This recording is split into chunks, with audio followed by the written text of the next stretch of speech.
Gloire au Seigneur. Et nous allons lire la parole de Dieu. La Bible nous dit, mes frères, considérez comme un sujet de joie complète les diverses épreuves que vous pouvez rencontrer, sachant que la mise à l'épreuve de votre foi produit la patience. Mais il faut que la patience accomplisse une œuvre parfaite, afin que vous soyez parfaits et accomplis et qu'il ne vous manque rien. Et qu'il ne vous manque rien. Si quelqu'un d'entre vous manque de sagesse, qu'il la demande à Dieu, qui donne à tous libéralement et sans faire de reproches, et elle lui sera donnée. Mais qu'il la demande avec foi, sans douter, car celui qui doute est semblable au flot de la mer que le vent agite et soulève. Qu'un tel homme ne pense pas qu'il recevra quelque chose du Seigneur. C'est un homme irrésolu, inconstant dans toutes ses voies. Amen. Gloire au Seigneur. Est-ce que vous êtes là ce soir? Vous êtes en présentiel? Gloire au Seigneur. Alléluia.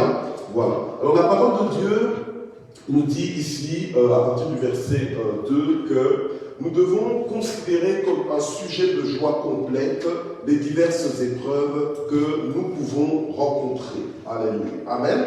Quel que soit le nom que tu donnes à l'épreuve, le test, la difficulté, le problème, le besoin que tu peux ressentir, si tu mets ça dans le sac des épreuves, ça fait partie des diverses épreuves que tu peux rencontrer. Amen.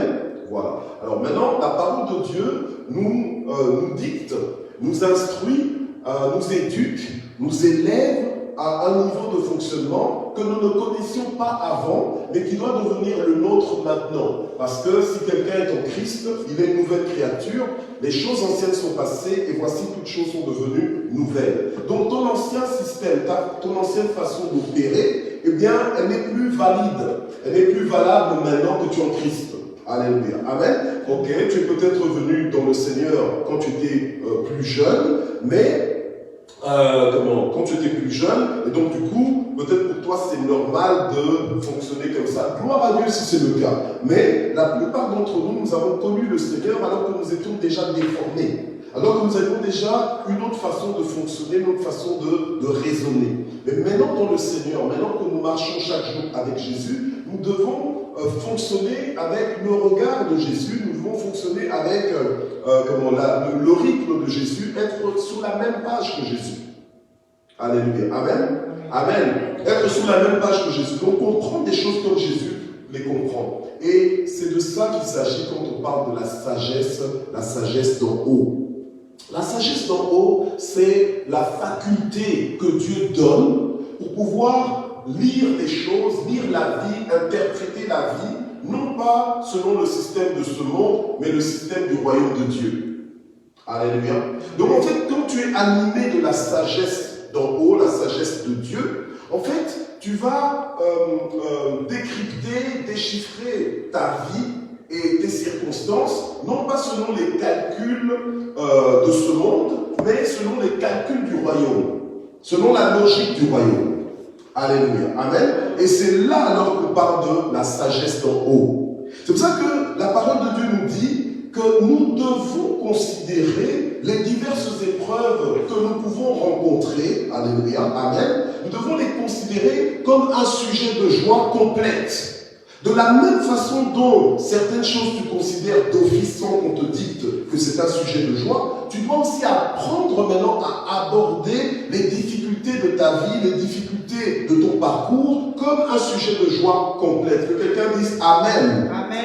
Alléluia. Amen. Mais dis Amen, dis un Amen impliqué, dis un Amen engagé, un Amen sincère, parce que tu as décidé de faire de toutes les épreuves, de toutes les difficultés que tu peux rencontrer, un sujet de joie complète pour toi. Alléluia. Ce n'est possible que quand tu es animé par la sagesse d'en haut. Si tu n'es animé que par la sagesse d'en bas, tu vas réagir comme les nations. Tu vas réagir comme ceux qui n'ont pas Dieu, comme ceux qui ne sont pas en alliance avec Dieu. Donc, face aux épreuves, eh bien, tu vas te plaindre, tu vas crier, tu vas gémir, tu vas désespérer, tu vas déprimer, tu vas tout lâcher, voilà, tu vas être complètement déstabilisé, affecté irrémédiablement à cause des épreuves. Or, le Seigneur, la Bible nous dit que Dieu nous ordonne d'être quoi? Puissants. Alléluia. Amen. C'est un ordre. Ton Dieu ordonne que tu sois puissant. Mais comment est-ce que tu peux être puissant dans ce monde? Pas puissant par tes muscles, pas puissant par quoi que ce soit, mais puissant par ta foi. Alléluia. Puissant par ton adhésion au système du royaume de Dieu, par ta conviction dans la parole de Dieu. Alléluia. Amen. Est-ce que vous êtes là ce soir? Je dois faire comme si vous n'étiez pas là. Amen. Alléluia. Ou Amen. Récupérez votre langue. Je ne sais pas si vous l'avez perdu, mais revenez avec des amens. Vibrez avec la parole. Alléluia. Amen. Ceux qui suivent en ligne sont en train d'écrire des amens, mais je ne peux pas les lire maintenant. Je les lirai après. Alléluia. Amen. Mais vous qui êtes là, ben Dieu est en train de vous parler, de nous parler. Ben, vibrons avec la parole.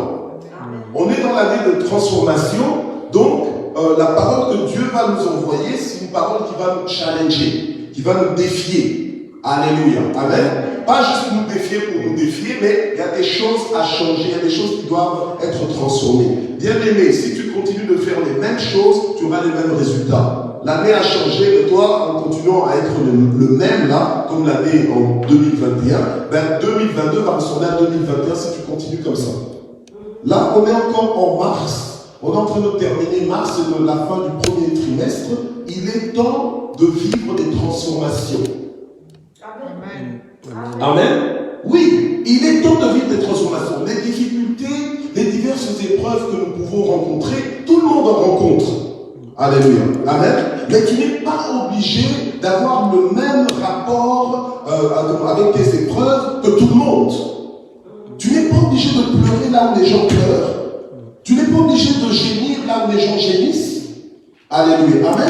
Parce que toi, tu es fils de Dieu et tu es appelé plutôt à considérer comme un sujet de joie complète les diverses épreuves que tu peux rencontrer. Maintenant, la parole de Dieu nous explique qu'est-ce que ces diverses épreuves nous apportent. Amen. Entre autres, on nous dit, sachant que la mise à l'épreuve de ta foi, elle produit quoi? Elle produit la patience. Alléluia. Amen. Amen. On a besoin d'avoir de la patience. La patience, c'est quand tu es confiant et que tu es sûr que ce que tu attends arrivera. Amen. On a chanté tout à l'heure, il fera. Dieu fera. Alléluia. Amen. Tu peux être là dans la maison de Dieu et ne pas croire que Dieu fera encore. Alléluia. Amen. Si dans la maison de Dieu, tu n'arrives pas à redémarrer avec de l'esprit, interdire de venir à l'église ou bien de te connecter au ministère Église Parole de Vie et rester le même. Non, tu dois faire en sorte que la parole te transforme, que tes yeux soient ouverts, que tu sois en oui et amen avec Dieu, alléluia, en accord avec Dieu. C'est pour ton bien. Alléluia. Amen. Dieu ne change pas. Il est le même hier, aujourd'hui, éternellement. Et ce n'est pas tes caprices, ta résistance qui vont changer Dieu, qui vont enlever quelque chose à Dieu ou bien rajouter quelque chose à Dieu. Ce n'est pas parce que tu crois plus en Dieu que Dieu est plus Dieu. Non. Alléluia. Amen. Dieu ne change pas. C'est nous qui changeons. Et c'est à nous de changer. Alléluia. Amen. Amen. Gloire au Seigneur. Alléluia. On nous donne donc les avantages de la mise à l'épreuve de notre foi, n'est-ce pas? On nous dit que ça produira la patience, mais il faut aussi que la patience accomplisse une œuvre parfaite, afin que nous soyons parfaits et accomplis, et qu'il ne nous manque de rien. Donc, quand on... Voilà, ok? Donc tu ne peux plus vivre les épreuves comme si c'était une perte de temps. Oh! Amen. Il y a des gens qui vivent constamment dans des épreuves et qui pensent que leur vie est chaotique. Alors qu'en fait, leur vie est une école. Leur vie est un plan de travail et on va dire, c'est comme un plan de chirurgie où Dieu est en train de travailler dans tous les aspects de ta vie où il faut travailler, mais grâce aux épreuves. Amen. Et il n'y a que la sagesse qui peut te faire comprendre ça. Amen. Et quand tu comprends ce qui se passe, tu es en paix. Tu te sens comme au contrôle. Il faut que la patience accomplisse une œuvre parfaite, afin que vous soyez parfaits et accomplis et qu'il ne vous manque rien. Donc, tout ce que Dieu fait est parfait. Alléluia. Amen. Ok, maintenant, écoute, puisque, attends, ça va sortir de ta bouche aussi. Est-ce que tu connais Dieu? Est-ce que c'est du même Dieu qu'on parle? Tout ce que Dieu fait est quoi? Parfait. Alors maintenant, dis-moi parfait, mais d'une façon convaincante. Parfait. Alléluia, gloire au Seigneur. Amen. Je suis bien content d'être venu avec mon épouse aujourd'hui. Alléluia. Amen. Comme chaque jour d'ailleurs. Amen. Voilà. Donc tout ce que Dieu fait est quoi? Parfait. Est parfait. Mais tu dois en être convaincu. Tu dois vivre en mode tout ce que Dieu fait est parfait. Alléluia. Amen. Et même les épreuves qu'il permet dans ta vie, dans ma vie, les épreuves que nous pouvons rencontrer. Alléluia. Amen. Ou on dirait que je parle à des gens qui ne me connaissent pas. Vous ne connaissez pas les épreuves ou quoi? C'est sur quelle planète que vous vivez? Hein? Alléluia. Amen. Tout pas faire semblant comme si vous ne connaissez pas les épreuves.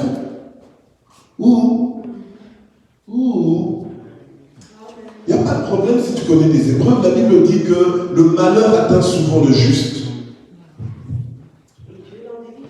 Mais l'Éternel en délivre toujours. Alléluia. Amen. Donc, tu peux connaître des problèmes, tu peux connaître des difficultés. Maintenant, dans Jacques, on nous dit que ces difficultés-là sont un moyen que Dieu utilise pour nous emmener quelque part, pour nous élever.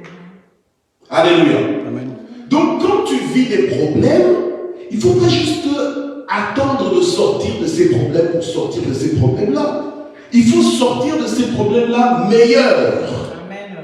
Alléluia. Amen. Il faut que ces problèmes t'aient enseigné quelque chose. Amen. Il ne faut pas juste raconter ta vie comme une succession de problèmes sans en avoir tiré les leçons. Il faut que les problèmes-là te transforment. Amen. Alléluia. Pour que tu arrives à un niveau où rien ne te manque. On est dans l'inventaire où on a compris que la valeur de ton inventaire ne dépend pas que de l'échelle de valeur de ce monde. Amen. Donc même si tu n'as ni or ni argent, tu as quand même quelque chose. Et tu as Dieu d'abord. Alléluia. Ta plus grande richesse, ta plus grande force. Et en plus de ça, tu as tous les détails qu'on a vus jusque-là. Et encore, à cause du temps qui nous limite, on n'a pas pu tout décortiquer. Alléluia. Amen. Mais dans l'inventaire que tu dois faire dans ta vie, tu ne dois pas non plus oublier la sagesse. Et si tu ne rencontres pas la sagesse d'en haut dans ton inventaire, la Bible te dit que tu peux la demander. Alléluia. Donc si tu ne l'as pas, c'est ta faute à toi. Parce que tu peux la demander. Alléluia. Donc le fait de manquer de paix, le fait d'être troublé, le fait d'être mal à l'aise, le fait d'être même mal à l'aise dans ta vie, le fait de ne pas comprendre même le rôle de tes difficultés, parce que souvent nous voulons savoir pourquoi il nous arrive tel problème, pourquoi il y a telle situation. Et très souvent, nous préférons trouver une réponse qui est en dehors de nous-mêmes. Dans le sens qu'on se décharge, on ne veut pas que ce soit notre faute. Il n'y a plus personne. Il n'y a plus personne. Amen. Ah, au moins courageux là. Une courageuse par là. Alléluia. Amen. Amen. Souvent, nous désistons. Dès qu'il y a un problème, ouais, c'est pas ma faute. Non. Mais il y a des épreuves, il y a des difficultés, il y a des situations qui peuvent t'arriver, que tu peux rencontrer. Ne commence pas à chercher, c'est la faute de qui? Non. Arrête-toi et dis-toi, qu'est-ce que Dieu est en train de m'enseigner? Qu'est-ce que Dieu est en train de travailler dans ma vie? Alléluia. Oui, tu ne supportes pas, mais c'est justement Dieu est en train de travailler à ta patience. Alléluia. Alléluia. Amen. Et quand tu arrives à comprendre ça, ça te met en paix, ça te met en harmonie avec Dieu, et tu trouves que tu n'es pas menteur quand tu dis à Dieu que Éternel, tu es parfait, Éternel, tu voilà. Tu vois, toutes les louanges que tu élèves à Dieu, tu trouves que tu es en accord avec ça. Alléluia. Amen. Parce que la sagesse d'en haut t'anime. C'est pour ça que la parole de Dieu commence en disant que c'est à nous de considérer. En fait, quand tu es animé de la sagesse de Dieu, tu considères les choses comme Dieu les considère. Alléluia. Quand Dieu dit tout va bien, même si les choses semblent ne pas bien aller, qu'est-ce qui se passe? Tout va bien. Alléluia. Amen. Quand Dieu dit ne promène pas des regards inquiets, même si les choses semblent te dire le contraire, parce qu'en fait ça devient une guerre de foi. Merci d'être là, Seigneur. Alléluia. J'aime bien ton amen en basse. Alléluia. Amen. Amen. Donc, nous devons comprendre qu'il y a une guerre de foi. Alléluia. Amen. Quelle est la voie que tu vas honorer? Il y a une guerre de voix dans ta vie. Mais quelle est la voie que tu vas honorer? Parce que tes circonstances crient en disant panique, épouvante-toi, tremble, recule, fuis même en te dit. Alléluia. Mais Dieu te dit, ne promène pas des regards inquiets. Je te soutiendrai, je suis avec toi. Fortifie-toi, prends courage. Le malheur atteint souvent le juste, mais je m'en délivre toujours. Dans cette fois-ci aussi, je te délivre. Et toi, tu l'as de deux voies. Mais à qui est-ce que tu donnes de l'autorité? À quelle voie est-ce que tu donnes de l'autorité? Alléluia. La sagesse fera que tu donneras de l'autorité à la voix divine, à la voix de Dieu. En espérant que tu la reconnaisses. Alléluia. En espérant que tu la reconnaisses. Que tu ne sois pas encore au niveau où on doit t'apprendre que, non, que là c'est la voix de Dieu. Alléluia. Il y a des gens, on peut te dire, il y a des gens qui disent des fois la Bible dit, et ils te disent c'est un truc. Et toi tu nous discernes même pas que c'est même pas la Bible qui dit ça. Est-ce que vous avez déjà rencontré des gens comme ça? La Bible dit, et après quand tu entends ce qui va suivre, et c'est pas la Bible. J'ai lu ma Bible plusieurs fois de la Genèse à l'Apocalypse. Et non, le Saint-Esprit ne me convainc même pas que c'est un verset biblique, ça. Alléluia. Amen. Amen. Amen. Or, moi, pour être plus que vainqueur, moi, pour avoir la victoire, pour ne pas être dominé par la vie, mais plutôt pour que moi je domine sur la vie, je dois être animé de la sagesse d'en haut. Amen. Il y a beaucoup de gens qui craquent aujourd'hui parce qu'ils sont dominés par la vie, malmenés par la vie. Mais nous ne sommes pas appelés à être dominés par la vie. Nous sommes appelés à être au contrôle de notre vie.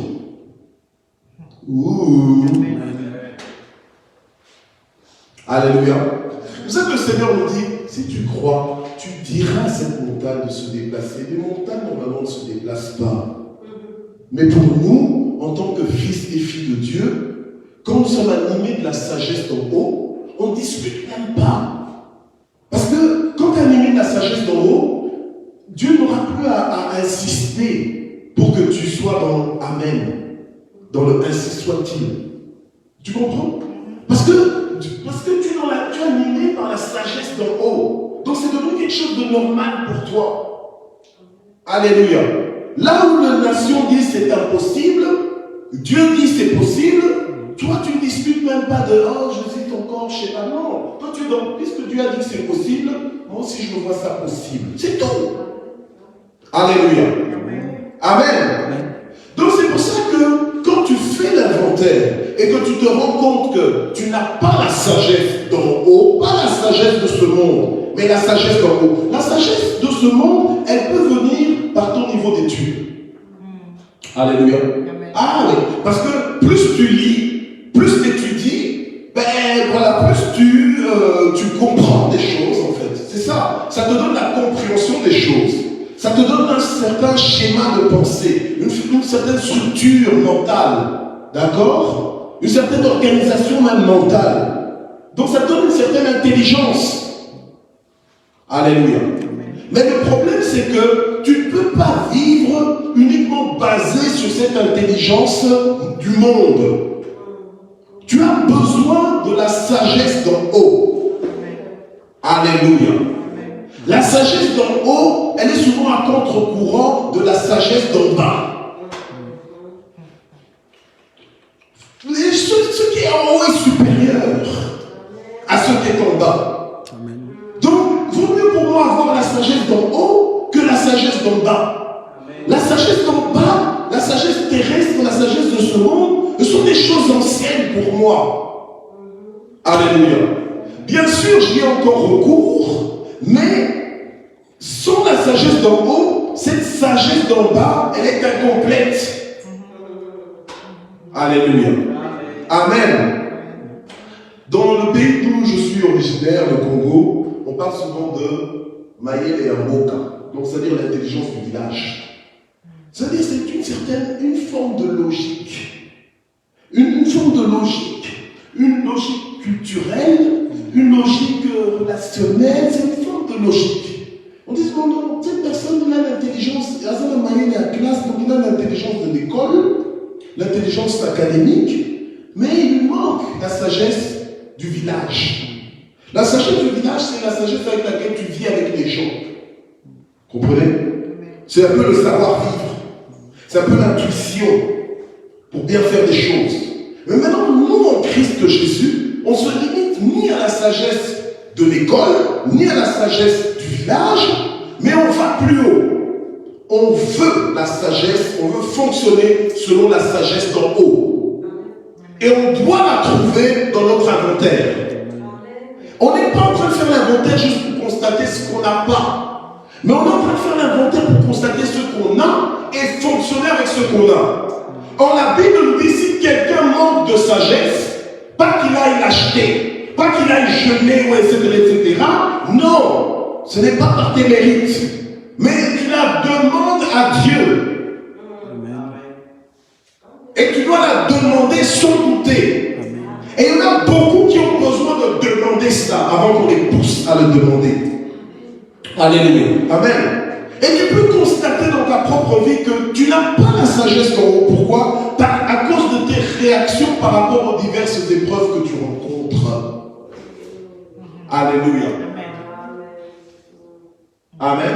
Quand les diverses épreuves que tu rencontres commencent à te pousser à chercher des solutions comme les païens, dans le sens que j'ai envie de mettre fin à ma vie, je vais boire pour oublier, je vais sortir pour faire n'importe quoi, et bien ça justement c'est que tu es animé de la sagesse d'en bas, qui te dicte à trouver des solutions, on va dire humaines.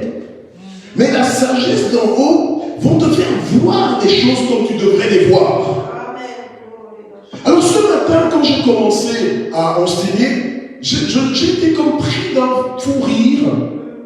Ça m'a fait rire en fait. Parce que je me suis dit, mais c'est vraiment ce que la Bible dit. C'est une folie. L'évangile est une folie pour ceux qui périssent. Parce que comment tu peux, alors qu'on a appris, on sait presque depuis la naissance, que quand il y a des épreuves, ce n'est pas le moment de rire. Ce n'est pas le moment de considérer ça comme un sujet de joie complète. Et maintenant, tu es élevé par Dieu, en tant que fils de Dieu, fille de Dieu, à une dimension où on te dit que c'est ça que tu dois faire. Alléluia. Donc la sagesse de Dieu est folie pour ce monde. Alléluia. Amen. Et pourtant, c'est ça que nous devons rechercher. Et nous n'avons pas honte de passer pour fous dans ce monde, alléluia, à partir du moment où nous sommes animés par la sagesse d'en haut. Gloire à Dieu. Alléluia. Alors, dans le livre de Jacques, chapitre 3, verset 17, la Bible nous dit rapidement que la sagesse d'en haut est d'abord pure. Elle est ensuite pacifique. D'accord? Elle est ensuite pacifique. Elle est modérée. Elle est conciliante. Alléluia. Elle est pleine de miséricorde et de bons fruits, sans partialité et sans hypocrisie. Alléluia. Amen. Ok. J'en ai parlé un petit peu ce matin. Si vous voulez, vous pourrez aller voir dans le matin, j'ai de ce matin. Je ne vais pas trop revenir là-dessus, sur cet aspect-là, mais on nous fait bien comprendre l'impact, les conséquences de la sagesse d'en haut dans une vie. Alléluia. Amen. Amen. Amen, amen. Amen. Gloire au Seigneur. Alors je vais aller avec vous dans Proverbe 16, 16. Proverbe 16, 16, qui dit quoi?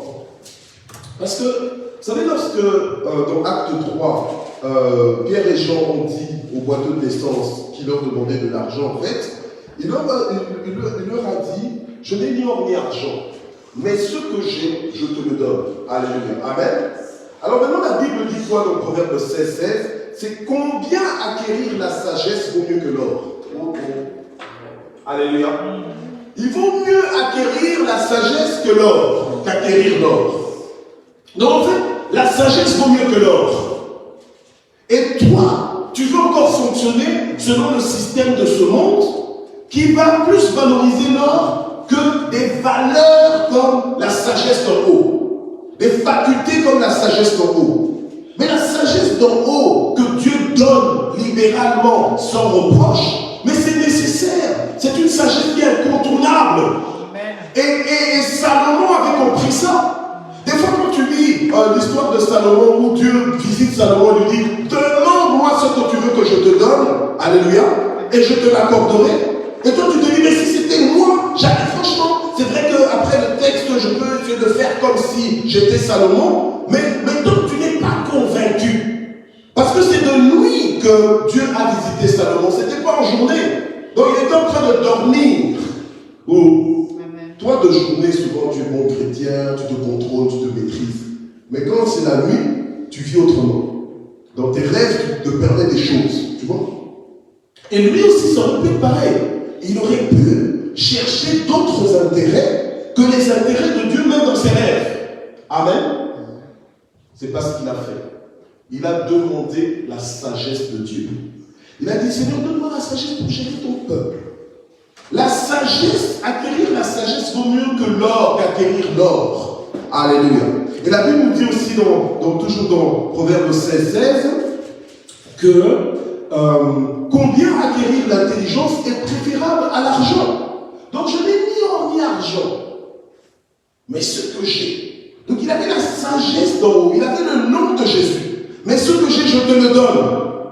Alléluia. Amen. En fait, la sagesse d'en haut va t'aider à avoir la bonne réponse, la bonne attitude, le bon positionnement au bon moment. Amen. Alléluia. Amen. Donc, la sagesse d'en haut, elle ne dépend pas des cheveux blancs que tu peux avoir. Ça n'a rien à voir. Ça ne vient pas avec l'âge. Amen. Ça vient sur demande. Alléluia. Salomon s'est rendu compte qu'il en avait besoin. Il a demandé à Dieu. Jacques nous dit que c'est quelqu'un en manque qui la demande à Dieu. Alléluia. Donc nous devons demander la sagesse. Nous devons compléter notre inventaire avec la sagesse que nous demandons à Dieu sans douter. Alléluia. Et nous la recevons de Dieu et tu vas voir la qualité de ta vie qui va changer. Amen. Oh, que j'ai plus d'argent, la qualité de ma vie. Non, ce n'est pas forcément l'argent qui va changer la qualité de ta vie. Mais c'est la sagesse d'en haut appliquée dans ta vie qui va changer la qualité de ta vie. Amen. Alléluia. Alléluia. Gloire au Seigneur. Alors, Ecclésiaste 7, verset 10, nous aide à avoir la bonne lecture par rapport à justement la sagesse. Je vais dire ça et puis on va clôturer. Alors, Ecclésiaste 7, verset 10 nous dit ceci. Ne dis pas d'où vient que les jours d'autrefois étaient meilleurs que ceux-ci, car ta question ne proviendrait pas de la sagesse. Alléluia. Donc des fois tu peux commencer à calculer les choses, à considérer des choses, à te poser même des questions, mais la chose c'est quoi? C'est que la sagesse d'en haut ne te fera jamais poser des questions que tu n'es pas supposé poser. Alléluia. Donc nous avons besoin de la sagesse d'en haut. C'est horrible de vivre une vie où tu te poses trop de questions. Alléluia. Amen. Tandis que quand tu as la sagesse d'en haut qui t'anime, en fait tu as les réponses. Tu n'as plus à te poser des questions parce que tu as les réponses. Parce que tu as une compréhension des choses. Alléluia. Amen. Gloire au Seigneur. Gloire au Seigneur. Alors je crois que nous allons clôturer là. Amen. Nous allons nous lever tous ensemble. Et nous allons simplement demander à Dieu, Seigneur, donne-nous davantage de sagesse.